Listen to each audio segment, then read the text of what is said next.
মেয়ে সেজে সামাজিক যোগাযোগ মাধ্যমে বন্ধুত্ব, তারপর ব্ল্যাকমেইল ও যৌন সহিংসতা, এমন নৃশংস কায়দায় অপরাধ করা এক সিরিয়াল রেপিস্টকে গ্রেফতার করেছে পুলিশ। মাত্র এক মাসে অন্তত ১৩ জন তরুণীর পাশবিক নির্যাতনের শিকার হন রেপিস্ট রাশেদুল ইসলাম রাব্বির কাছে। সম্প্রতি যাত্রাবাড়ির দোনে এলাকা থেকে তাকে গ্রেফতারের পর বেরিয়ে আসে চাঞ্চল্যকর সব তথ্য। এমদাদুল হক খানের আরও একটি রিপোর্ট।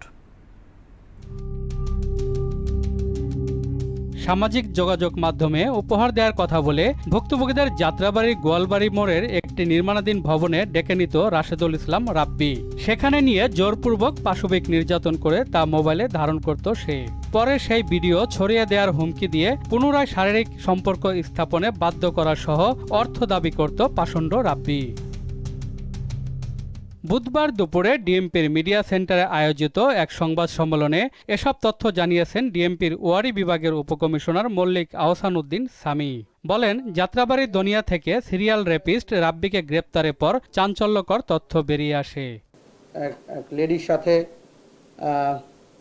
তাকে ব্ল্যাকমেলিং করতেছিল পর্নোগ্রাফির অভিযোগের প্রেক্ষিতে, কিন্তু আমরা তাকে ধরার পরে একটার পর একটা টোটাল এ পর্যন্ত 10টা অভিযোগ পাইছি।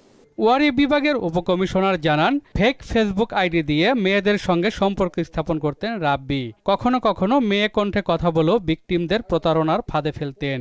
মেয়ে এসে যে আস্তে আস্তে আস্তে করে মেসেজ দেওয়া শুরু করেন, ঘনিষ্ঠতা দিয়ে ডাকেন, এবং খুব এ ধরনের আরও ভিকটিম হয়তো আছেন যাদেরকে সে এই ধরনের ব্ল্যাকমেইল করছেন।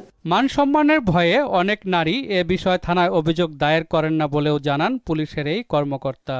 এবং সবাই হয়তো ধর্ষণের কথা স্বীকার করতেছেন না। সামাজিক সমান তো আছে সবারই, সবগুলা মেয়ের বয়সই দেখা যাবে, ভিকটিমের বয়সই দেখা যাবে হয়তো 18 থেকে 20। সামাজিক যোগাযোগ মাধ্যমে কারো সঙ্গে সম্পর্ক স্থাপনে সবাইকে সতর্ক থাকার পরামর্শ দেন তিনি। আমাদের মেয়েরা যাতে কোনোভাবে এই ধরনের কোনো ভিকটিম না হয় এবং কোনোভাবেই যেন সমাজে এই ব্যাধিটা ছড়িয়ে না পড়ে, এই জন্য আশা। এমদাদুল হক খান, মহানগর সংবাদ, ঢাকা।